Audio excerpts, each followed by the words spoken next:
This is the new TC Pride Podcast, episode 109, on location at the 2018 Twin Cities Pride Festival with Jean Tretter at the Tretter History Pavilion.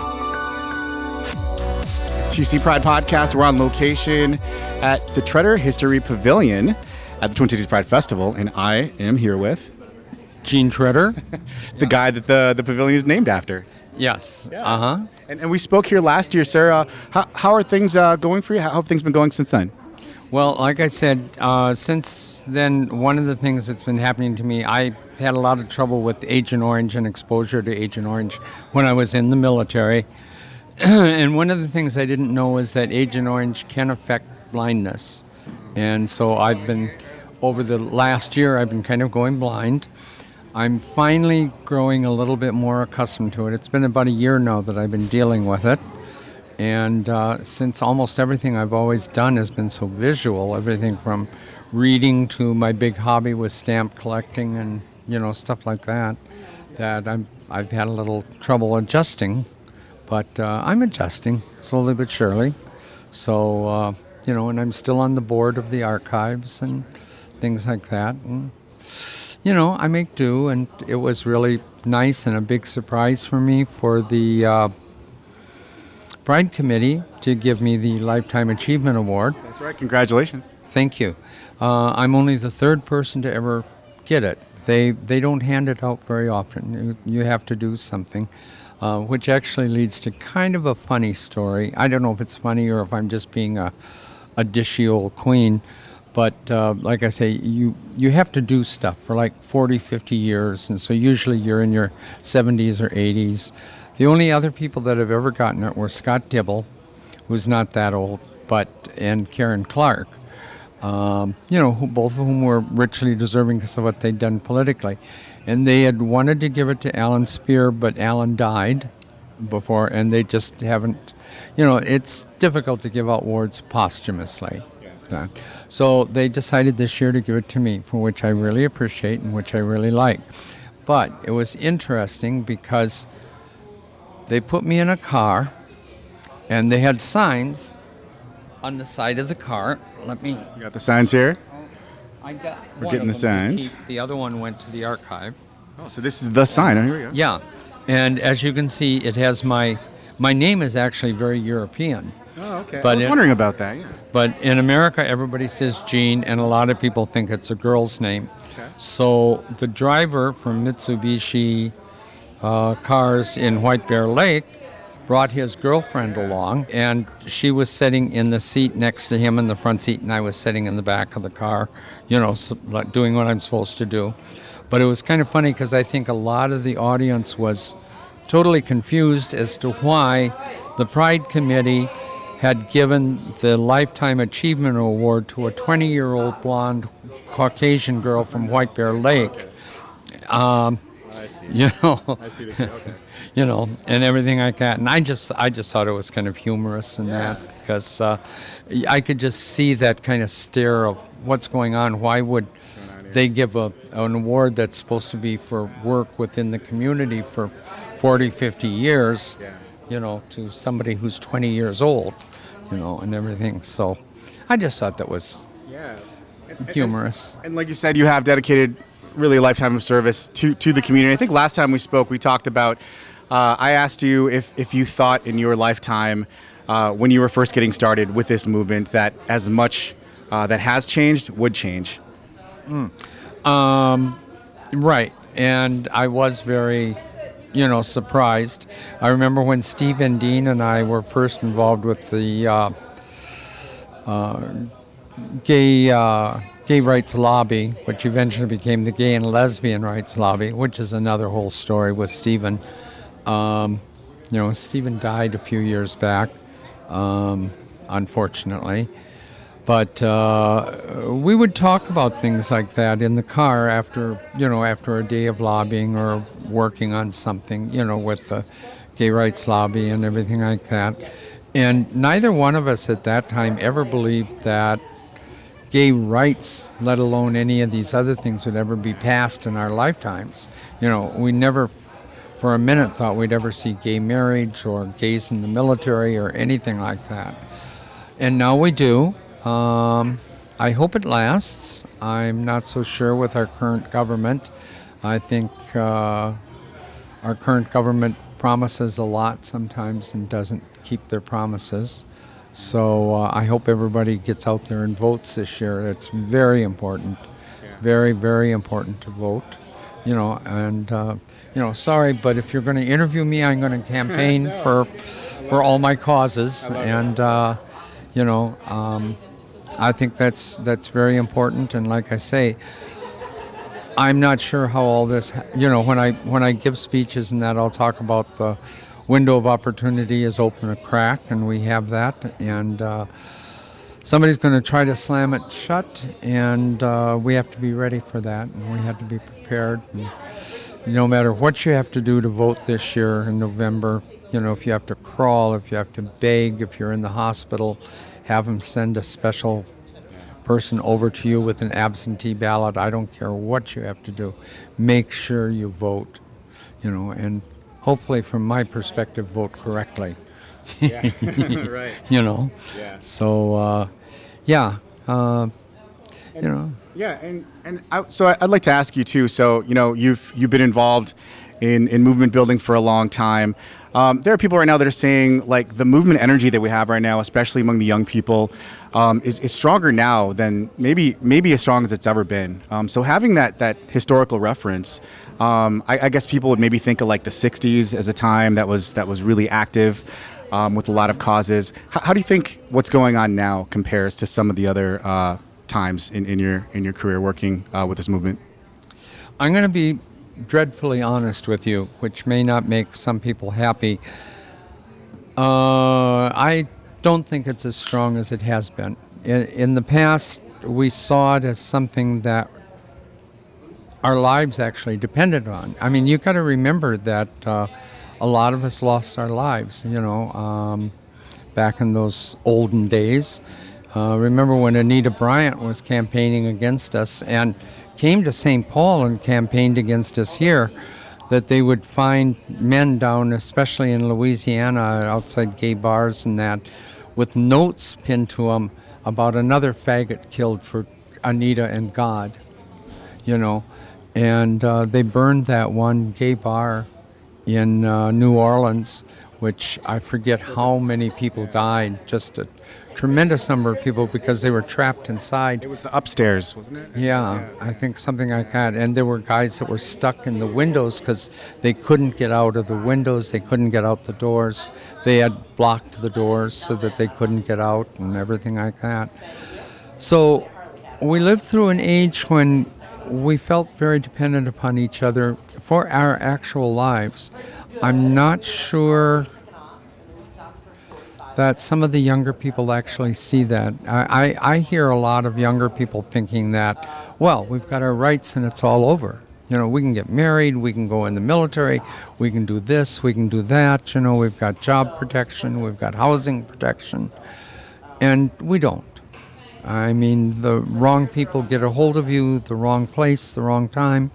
Minnesota's good, and we're pretty well protected here in Minnesota. But it's not something that lasts, it's not something that stays, and it's something that we have to continue being vigilant about all of our lives. And that's why we need something like the archives, and we need our younger people to understand. I mean, I'm sure they'd hate to hear me say, they've got to study our history, but they've got to know our history, because they've got to know, the problems we've had. And when we were burned and when we weren't, And we've had windows of opportunity before when we were living pretty flexible and free lives. And then along comes Nazi Germany and we die in the concentration camps. And people will say, oh, well, it was only 10,000 gays that died in the concentration camps. And that's not necessarily true. I mean, that may be a count of the gays and lesbians that Nazis pulled out of the bars and sent to concentration camps and killed. But that's not a count of the gays and lesbians that they performed medical experiments on. And they did that with a lot because a gay or lesbian could be a true Aryan and have true Aryan blood in them. And therefore, the medical experiments that they performed on them were considered more valid than a medical experiment that they perform on a Slavic gay person. And then you think, well, they killed 14 million Jews in the gas chambers, and they killed 7 million gypsies in the gas chambers, and they killed 9 million Slavs and everything like that. Take 10% of each one of those. So that's, 1.4 million, that's 700,000, 900,000, and you add all of those to it, and we come up with a number of millions of gays and lesbians, and those people may have been wearing the Star of David, but they were still gay and lesbian, and they had just been hauled away because they were Jews, and they had no way of proclaiming, their gayness or their lesbianness or anything like that, because they were also prejudiced against by their own people, and things like that. There's some real sad stories about the gypsies that came out of Spain that were persecuting the gay people within the gypsy camps. The gypsies were persecuting them, and then the Nazis came along, and the gypsies just gave up their homosexuals right away. And then, of course, the Nazis eventually came back and took the gypsies, too. It's like the old Dietrich Bonhoeffer thing. First they came for the communists, and I didn't say anything, And then when they came for me, there was no one left to stand up and say anything for me. So I'd love to think that we're stronger now than we ever have been, but unfortunately, like I say, I'm a dismal old queen. I just don't have that faith, that I really would love it, and I'd love to see the younger people get more involved and have that sense of community, instead of fighting over things like words like gay and queer, something else that they don't understand. They say, oh, we want to get rid of gay, and, we want to use the word queer, and that's more universal and everything like that. They don't stop and think that the reason older gays and lesbians hate the word queer so much is because it was used against them. It was a slang term that was used against them constantly in high school. Gay and fairy and faggot and all those things. So now they want to get rid of gay because in their high schools now they're called gay, and oh, that's so gay, and don't do this, and you're being gay, and so the slang term against them is gay, and so they're saying get rid of gay, and let's adopt queer. Well, the same hatred that they have for the word gay is the hatred that older gays have for the word queer. And if you don't know your history, you don't know that. And, that's why the archives uses the term gay, lesbian, bisexual, transgender. Those are the old historic terms. And we talked about it at one of our very first board meetings, and we said these words change all the time. You talk about transgender people, then you have trans queer, and you have transsexual, and you have trans this, and you have trans that. We're not changing anybody. All we're saying is that there are historic words that have been used for hundreds of words. The word gay to refer to homosexuals was first used in 11th century Spain. Well over 1,000 years ago. So why not keep it? I'm sure there's a lot of people that get very upset with me when I say things like that, but it's a historical reference. It's not meant to diminish anyone else for the words that they're using or the words that they'd rather use. And go ahead and use queer in modern common language and allies and, this and that and everything. That's okay, but realize that these are modern terms. And I would almost guess that in 10 to 25 years, there's going to be people that aren't going to want to use queer at all, and they're going to say, oh, let's use faggot because that's a nicer term. Or they're going to say, fairy is such a nice term. They were good little elves, and they were sweet and kind and everything like that. Our words are going to change again and again and again. And so historically, we picked 4 words that are going to stand by us, have stood by us for hundreds of years, if not, in some cases, thousands. Yeah, it was interesting. We just recently did an interview with Lisa and Beth down in the archives for our 100th episode, and actually Lisa mentioned about how the terminology, like how the letters are kind of like carbon dating. How when you look at those historical documents, you can kind of tell like where they came from and that kind of thing. Yeah, that's very true. Yeah, I like that concept that it's kind of like carbon dating, and because it kind of is. It's a historical thing, and you don't have to agree with them. Go ahead and use your words, but realize that there is a historical basis for it. These are not things that we decided on just out of the blue because we happen to like to be able, because gay also is used as green and yellow, which were the old colors that they used to accuse us of wearing on Thursdays.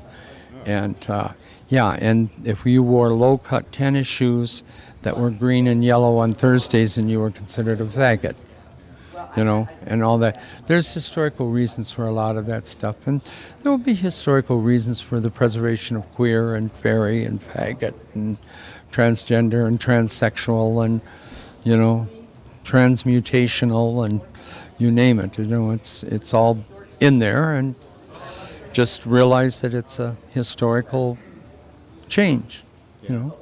Nothing wrong with that.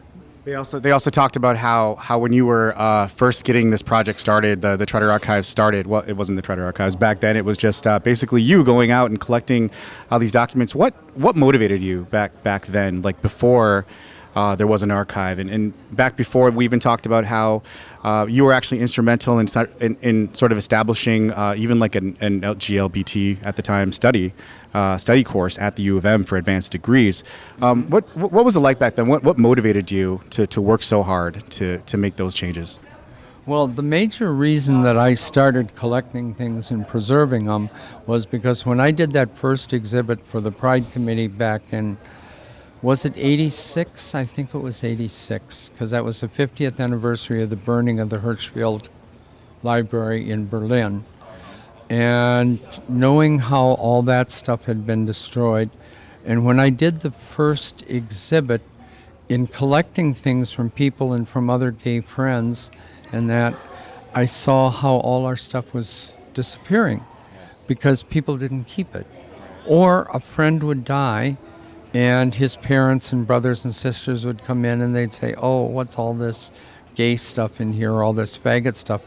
And they'd throw it away, and I'd end up dumpster diving at 2 a.m. to save it out of a dumpster. And I didn't want to see it disappear. I had kind of an emotional attachment to things that, we'd done a fundraiser and we'd raised X amount of money for something, whether it was a softball team or something where we were improving the lives of gays and lesbians. And that was the thing that we wanted to do. And if we didn't save the stuff, we didn't know how it got there, And sometimes it is just pieces of paper. We have one piece of paper that a friend bought for us that's about the Stonewall riots, and that was distributed on Saturday night during the Stonewall riots. That piece of paper cost our friend, now on the open market, authenticated and all that sort of stuff, $300. Now, then they were handing them out in the street, and of course they all got thrown away and tossed, and nobody saved them and everything like that. I can't even imagine what if we could find a matchbook. I know of 2 that are in existence, but a matchbook from the Stonewall Inn would go for in the open market. And it isn't a question of saving this stuff for the money. It's a question of saving it so that people can see it. It's like that burned book that we have from the collection, from the Hirschfeld collection.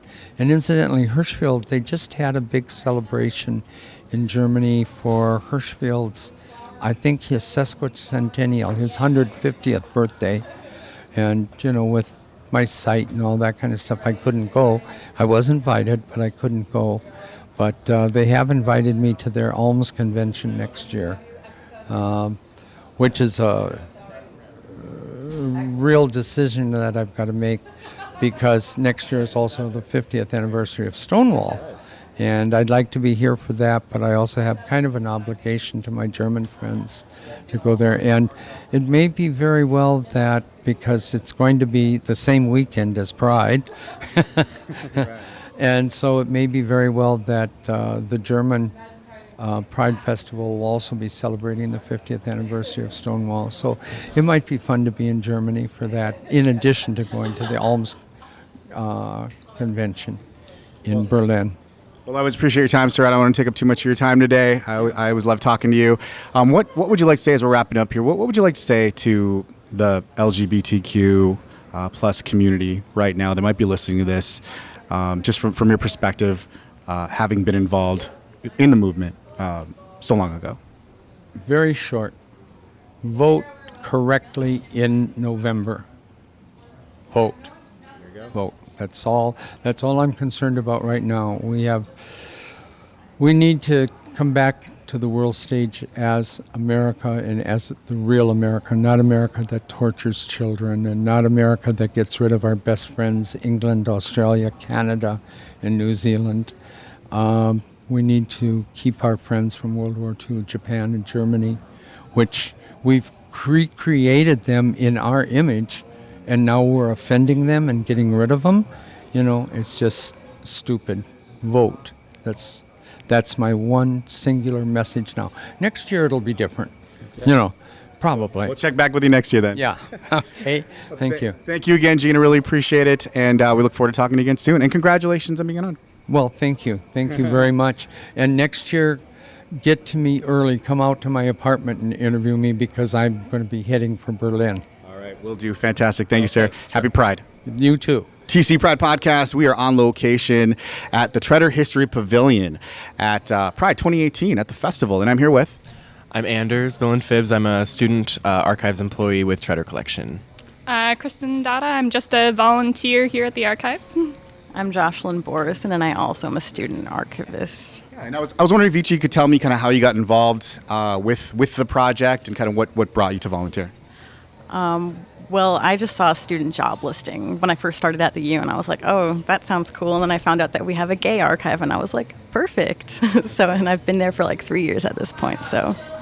I was just home for the summer from university and needed something to do. Just found out about Tretter in, I think it was the Southwest Journal, actually, and stopped in. Have been here for 4 years now. When I got to the U, I had heard about Tretter from my aunt who used to work there, and I emailed the curator, Lisa, about volunteering. I got taken on as a volunteer and did that for about a year, and now I've been actually employed there for about 6 months. Yeah, so my story is that I'm just a total history geek, and I just love all of this stuff, and that's how I got involved with Twin Cities Pride, and how I got involved with the working with the archives here, helping to tell the story of the archives. So what has it been like? What's your experience been like being a part of such an important project? I think the most exciting thing about Tretter for me was always just the opportunity to look at hands-on history that was ordinary people's history, that was people's personal effects, their papers, their photographs. That was always special to me, because a lot of times when we see history, we're seeing things that are filtered through or are done by academics. But with Tretter and other archives, it gives you a chance to get hands-on access to kind of the real history, people's actual lives. Yeah, I agree. Also, I think that a lot of GLBT history really isn't available in obvious locations, and so it was cool for me to go in and see how much material we actually have that people don't realize is there, and that there's a lot more that people just don't know about. Same. As a history major, getting those primary sources is like very important to me, and like having direct access to that, and it's all in relation to what I'm doing my studies on, so that's been important, at least for my personal development. Yeah. And so can you tell folks listening to the podcast about maybe a few of the things that are actually on display here today? Well, what we have on display at the pavilion is sort of a chronological look at different parts of gay history. So it's the first part is sort of general, looking at periods in time from the 20s, Prohibition, speakeasies, through World War II and the Lavender Scare of the 50s. Then we have sort of Minnesota-specific gay history pieces, and then we also have sort of topic panels that are on trans visibility and representation, the Black LGBT History Project, Bi Visibility. So it's kind of a mix of straight history, or not straight history, but straight up history, and then kind of deeper delving into certain Legit history. It's like legit. legit history, gay legit history, gay legit history. Right. And what are a couple of your favorite pieces in here?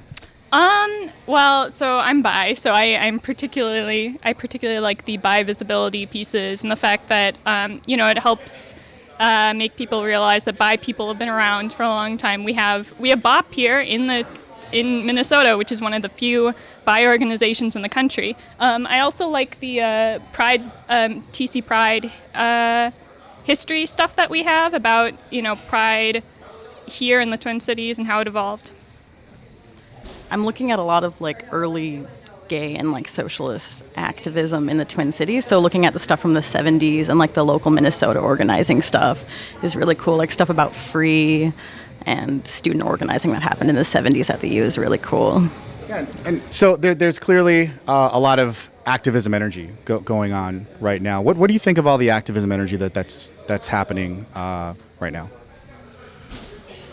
I think it's a mixed bag. I think that we're in a time where representation of gay, lesbian, bi, trans people has never been greater in the media and in national discourse, and I think a lot of new things are being talked about as in regards to gender identity and gender expression.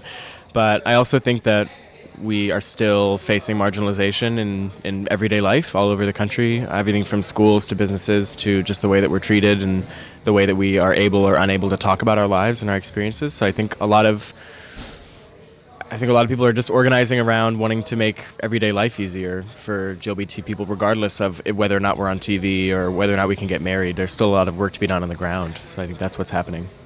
I like seeing all of the public activism and how it's affecting the community. I also think it's important to do some of the quieter activism like archiving here, because a lot of people forget, it's important to change the legislation and to make people more aware of things, but we also need to preserve our history in smaller ways. Yeah, I agree. And on that, there's been a lot of like erasure of like LGBT spaces, like the closing of a lot of like spaces that people express themselves like through art and performance. And a lot of the activism that I've been seeing revolves around claiming more space, and our archives document those spaces, and I think that's really important to hold on to. Yeah, and what else would you like to say to anybody listening to the podcast about the Tretter Collection or your experience being involved? Well, I would say the most important thing to say to anyone who is listening is that it doesn't take involvement with the university or any of that fancy stuff to be a historian and to work in history. Every single person has something to contribute from their daily life to the historical record. So all I could say is come down to Tretter, make an appointment, take a look at what we have, but also think about what you have in your house. Think about what your family and your friends have. Save things. Keep things in good condition, because you never know what it could mean to have little pieces floating around. Everyone has an opportunity to make history out of their own experiences. I think it's been great, and I think it's a very tangible way to connect with the community, and I really like that. Yes, same. I talk to so many people my age who are just kind of like living life very fleetingly and not saving anything, and like I really want people my age to save things and to save their art and to like just save things so that it doesn't disappear, because like in the moment the memories are really important, but I think in order to like keep archives going and keep like preserving our history, you have to save things. And like they said, it's not too difficult to get involved in that, and that's what's been really amazing about working in the archives is the accessibility. Thank you so much. It's been so great to talk to all of you. Good luck with everything you do, and happy Pride. Thank you. Thanks. Thank you. Happy Pride. My name is Rachel Mattson. And what is your connection to the Tretter Collection? I was just hired. I just started in late May as the new curator of the collection. Well, great to meet you. How does it feel to have the responsibility now of maintaining this incredible collection? I'm really excited about the collection and the university archives and the work that we can do here. And I'm a new transplant to Minneapolis, St. Paul. I just moved from Brooklyn, New York.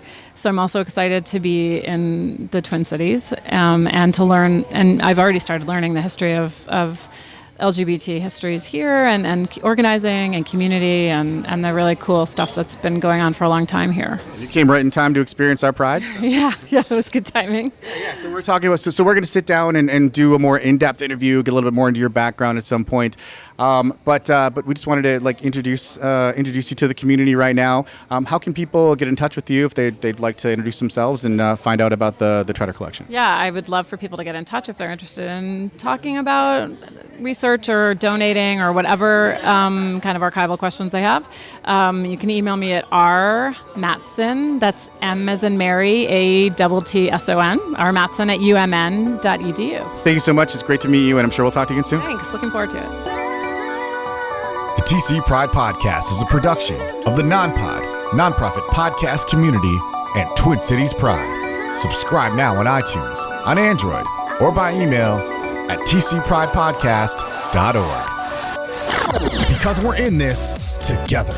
Non-Pod turns your email newsletter, blog, or video content into a more powerful, more personal, more intimate, on-demand listening experience. Your podcast, your story, your voice, simplified, amplified. Learn more now at nonpod.com.